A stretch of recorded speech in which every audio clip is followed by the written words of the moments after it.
проводим эксперимент, который называется гибкий офис. Что это такое? Это значит, что каждый день мы можем выбирать разные места, где мы сидим. Более того, эти места скоро начнут двигаться, когда мы колесики прикрутим. Сейчас мы делаем лендинг Додо Kids. У нас будет детский сайт, мастер-классы, день рождения в Додо, экскурсии. Нет, я не перестаю говорить, что у нас самая интересная работа. И каждый день, вот 2 минуты я вышел только что, прям вот вы меня поймали, попробовал нереально вкусную пиццу, просто невозможно было оторваться. Вот. И так каждый день практически. Я вот на той неделе сдала ГОСы. И свобода, я теперь могу работать всегда. 1, 2, 3 июня в Москве будет проходить курс по пицца-фристайлу. Приглашаем всех. На самом деле всех уже пригласили и набрали, поэтому просто следите за нами. Маша Гирганова, руководитель учебного центра Смоленска, записывает курс для управляющих для всей сети. А 25 числа на открытие крыши у нас будет вечеринка. Мы пригласили много известных, популярных гостей. Будут звезды. Мы заказали бассейн. Ожидается очень много интересных гостей, наших друзей, Додо пиццы, а также очень много вкусняшек от наших партнеров. Мы записали новую Додо песню, просто по фану. И теперь мы пишем сценарий для видеоклипа.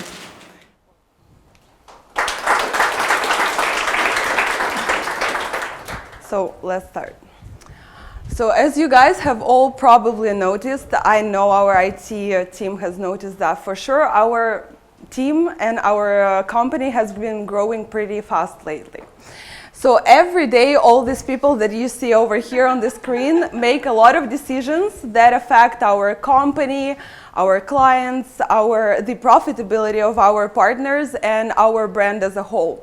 So, of course, it's a lot of responsibility, and all of these people have to be making decisions that are objective and unbiased. So why am I starting with this? Is simply because that's something that is directly affected by my product. So my role over here is to help these people make decisions that are based on data. So what I do is I get data from our amazing information system with the help of our business intelligence team. I analyze it, I get some insights, I provide those insights to the product owners, and then they implement changes based on those insights. But today I'm going to be talking about how data helped us to prepare for the key project of this year, federal advertising campaign, and how we use data to optimize it. So, but first of all, let's jump back to the beginning of the year when probably in January we started getting these weird emails from our supply chain department stating that for some reason we encountered a drastic increase in pepperoni consumption and that no one has an idea why this was happening. So we were trying to investigate it and figure out what was happening, and at that point the supply chain and the marketing team looked like this.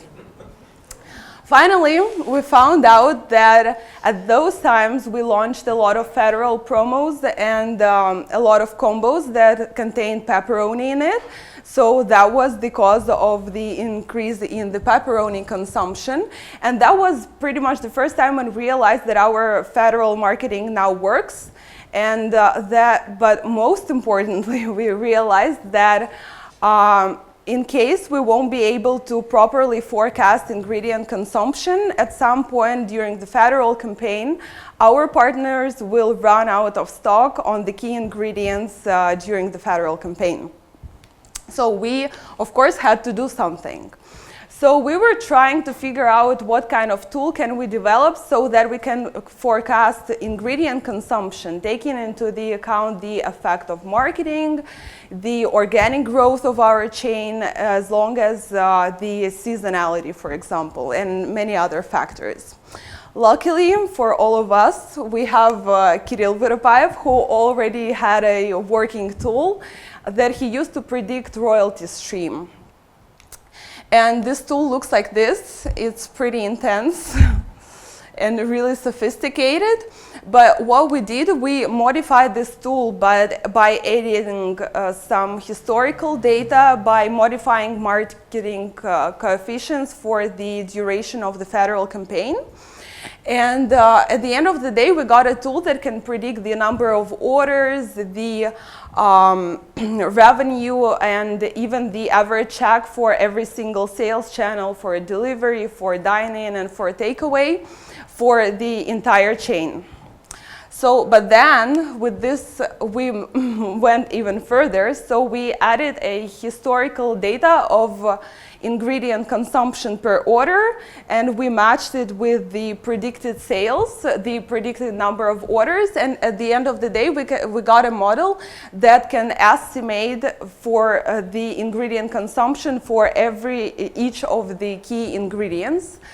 So at the end of the day, why this was cool? Because it was not only the tool that helped us to predict ingredient consumption for the duration of the federal campaign, but also because it's a great tool that we can use, a lot of people over here can use in future for forecasting. For example, we already used it to forecast the sales of the new seasonal products that are going to be launched pretty soon, and we also used it, and yes, it looks like this, and we used it to forecast how many people should be at the shift for the duration of the federal campaign in the call center.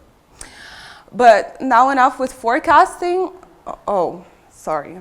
And of course, which I'm really proud about, the difference between the model of the revenue that the model predicted at that time and the revenue that we got in April was only 0.1%, which is amazing. But now enough with forecasting, let's move on to the time when the federal campaign was already launched. So we were really responsible and we got ready for the campaign. So we were monitoring everything, all the metrics, so that we can optimize our media strategy on the go and also learn something, or in case we have any problems, we could react to those problems. So we started monitoring how many new clients have ordered through our app, how many people have installed our app, who were those people who installed our app. We actually found out that our ad on the TV not only helped us to acquire new clients, but also helped us to wake up old clients who maybe forgot about us, but then they saw us on TV, they downloaded our app and got free pizza and were really happy. Later on, with the help of our media agency Total View, we matched the number of app installations per minute with the time when the TV ad was shown. So, and we got a lot of very valuable insights. First of all, we found out which channels contribute the most to the immediate installations of the app. So basically, when we show the ad on the TV on some particular channel, the person sees the ad, he downloads the app right away, and he orders with a bit of a lag a pizza. Then we found out which TV channels give us the most increase in brand awareness. So basically there are some channels that that a lot of people from our potential target audience are watching. So we build our brand awareness through these channels. Also, we found out which TV genres are the most affinitive with our target audience. So basically, if the person sees an ad in the TV show or in the sports show, which ones are the most effective, which ones convert them faster to the installation of our app. And over here, we found an interesting fact that our target audience is not very interested in political broadcasts. So we were able to optimize our media, and we turned off Россия 24 completely on the 4th week, I believe, of the federal campaign. Also, we found out which the duration, whether it's 20, 10 or 5-second ads, which ones are the most effective, and based on this we were also able to optimize our strategy on for the last weeks of the campaign. So why am I telling you guys all these amazing stories is simply because we have so much data thanks to our information system that can help us make our decisions more objective and more strategic. So please don't hesitate to come to me, to our BI team. We will always help you guys. Thank you. So I'm passing my word to Sveta. Здравствуйте, меня зовут Светлана, я HR-менеджер компании Додо Пицца, и мой основной продукт – это люди. Это Додо-люди, которые любят свою работу и находятся на своем месте в компании. В последние 3 месяца перед нами стояла задача составить объективный отбор в управляющую компанию Додо Пицца. Раньше этот процесс был достаточно субъективным, мы ориентировались на интуицию, нам было трудно объяснить самим себе и кандидатам, почему одни люди подходят в нашу компанию, а другие нет. И нам требовалась система, мы делали ошибки, и нам требовалась HR-экспертиза. И 2 месяца назад мы нашли замечательного HR-консультанта, это Анна Девятьярова, которую мы очень рекомендуем. Она нам помогла сделать объективную систему отбора, она помогла нам составить профиль Додо-человека, сделать профиль должности в компанию, мы сделали несколько брейнштормов с руководителями о отборе в компанию, сделали цепочки отбора по каждой из открытых вакансий. И сегодня я расскажу про самое интересное, это про портрет Додо-человека. Кто он и что он из себя представляет. Все 7 лет существования Додо Пиццы портрет Додо-человека висел в воздухе.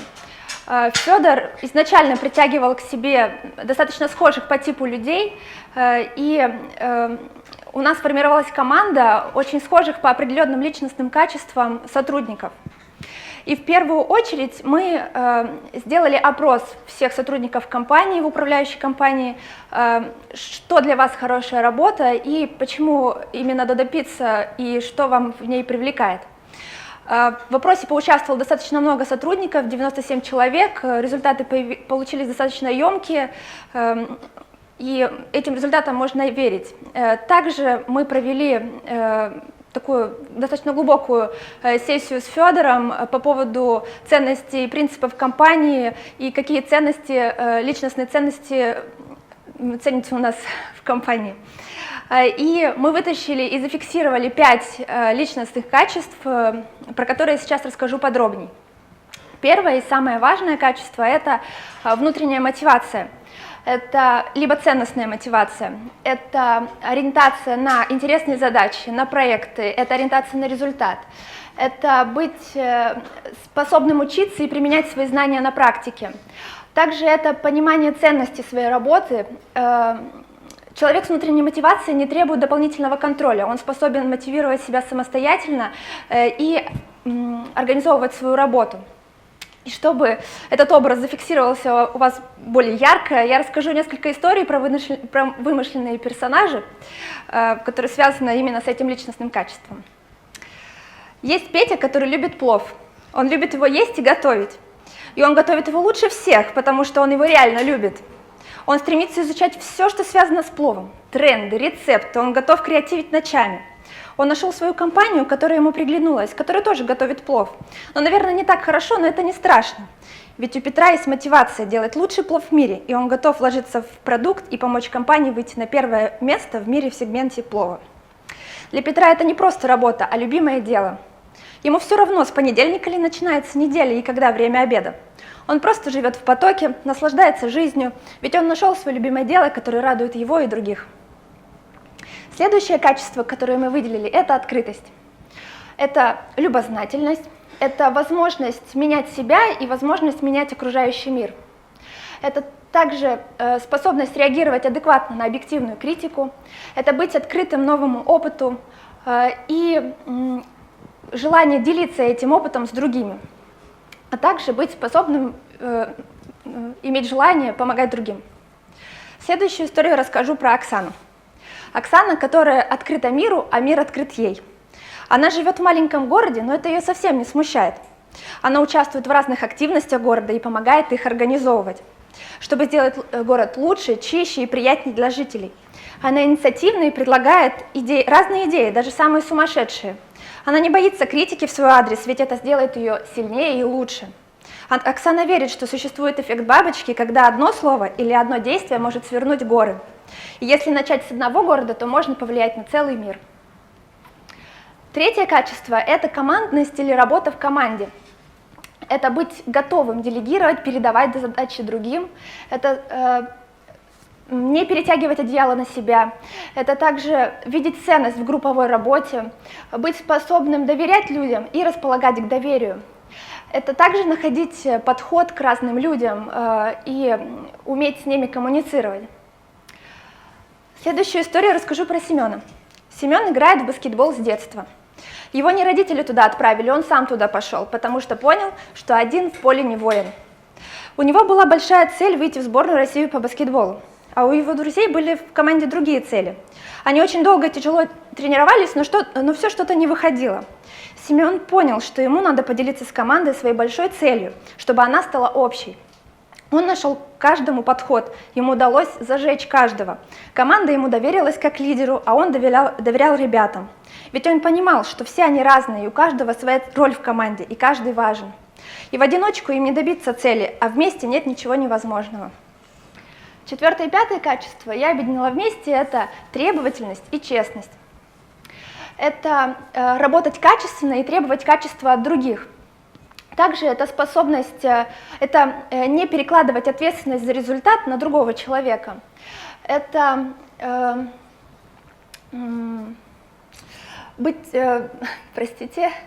это открытость, это честность к себе и к окружающим, а также способность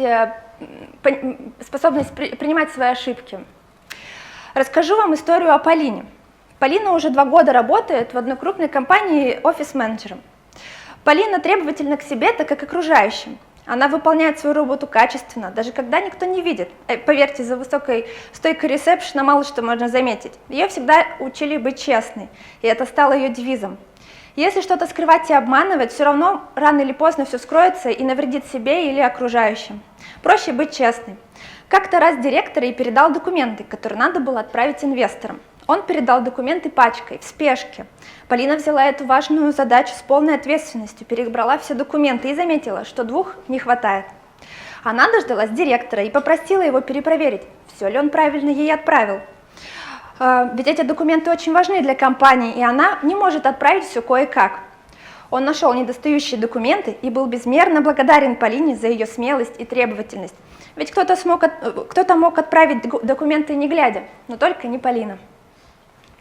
Если вы узнали себя в этих 4 историях, будем рады получить ваше резюме на почту hr@dodopizza.com, а также не забудьте ответить на вопрос, чем вы хотели бы заниматься в нашей компании.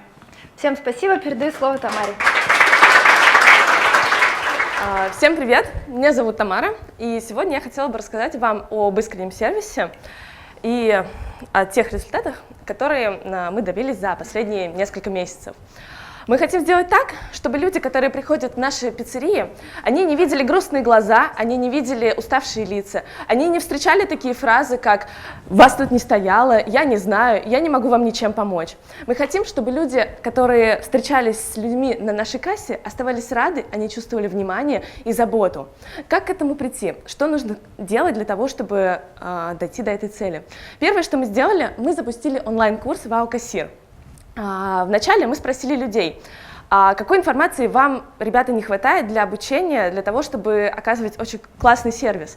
И они нам на самом деле дали очень полезную информацию. Они нам рассказали, что они не знают, как работать с жалобами, как описывать продукты нашего меню, чтобы клиент понял, что он в результате получит, как помочь гостю сделать выбор, как работать с трудными гостями и как делать дополнительные продажи.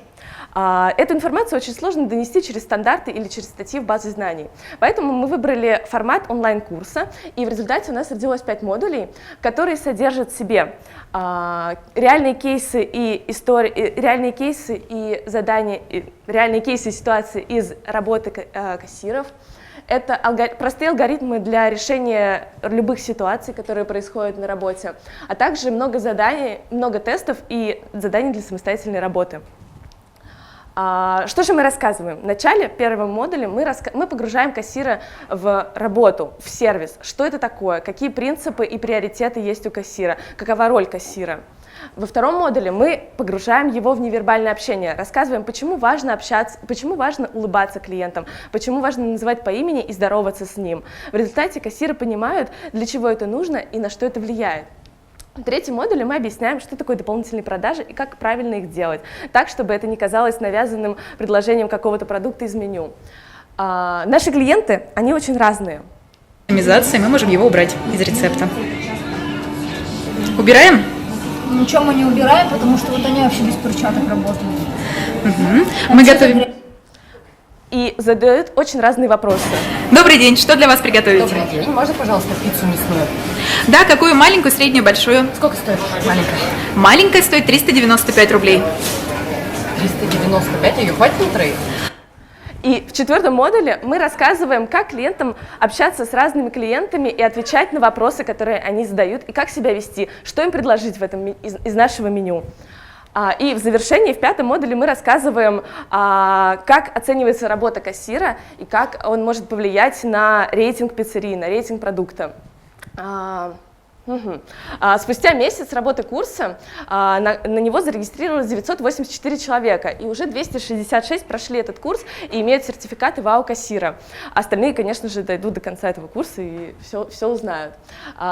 Мы получили более 1400 комментариев о курсе. Все эти комментарии мы обработаем и улучшим наш курс. Все, кто оставляет обратную связь, могут стать соавторами этого курса. Также средняя оценка курса — это 4,8 баллов из 5. Среди этих комментариев мы получаем очень много полезной информации. И из этих комментариев мы поняли, что некоторые кассиры, они добились на самом деле феноменальных результатов. Один из кассиров, который ответил нам, рассказал нам о курсе, он добился такого феноменального результата, таких высот в дополнительных продажах, что у него чуть ли не получилось продать франшизу, когда он рассказывал об экскурсиях, которые у нас проходят в пиццериях. Да, это вот на экскурсии одна женщина заинтересовала в франшизе. Мне кажется, отделу развития можно задуматься о каналах привлечения новых партнеров. Еще Додо ИС нам очень тоже помогает в развитии сервиса. И не так давно мы внедрили сообщения, которые появляются на мониторе кассы, когда проходит оплата и печатается чек.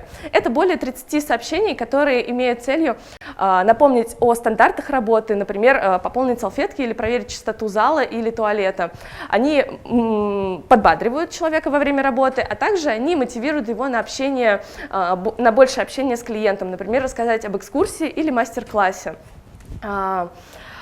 Все эти действия, все эти инструменты, они нацелены на то, чтобы наши кассиры были более счастливыми, более радостными, потому что если человек прошел обучение, то он будет более уверенно себя вести на кассе, он не будет бояться того, что он неправильно себя поведет в нестандартной ситуации. Во время работы он будет получать вот эти сообщения, которые будут его подбадривать и напоминать о важных вещах. Ведь кассиру, который сам рад работать или у него самого хорошее настроение, ему гораздо проще сделать людей счастливее. Счастье достаточно сложно объективно измерить, и сейчас мы экспериментируем с этим. В одной из пиццерий в Ростове мы провели тест, используя машинное зрение, компьютерное зрение и машинное обучение. Мы установили небольшую камеру и снимали людей, которые подходят на кассу, и оценивали, насколько они были удовлетворены. Поэтому мы могли понять, какие именно причины повлияли на негативную ситуацию или на позитивную. Сейчас мы планируем развить этот тест на несколько пиццерий и сравнить результаты, посмотреть, чем они отличаются, и затем, чтобы, возможно, сделать это в будущем всех пиццерий. Я хотела сказать спасибо всем, кто помогал делать эти прекрасные проекты. И сейчас, одну минуточку, небольшой сюрприз.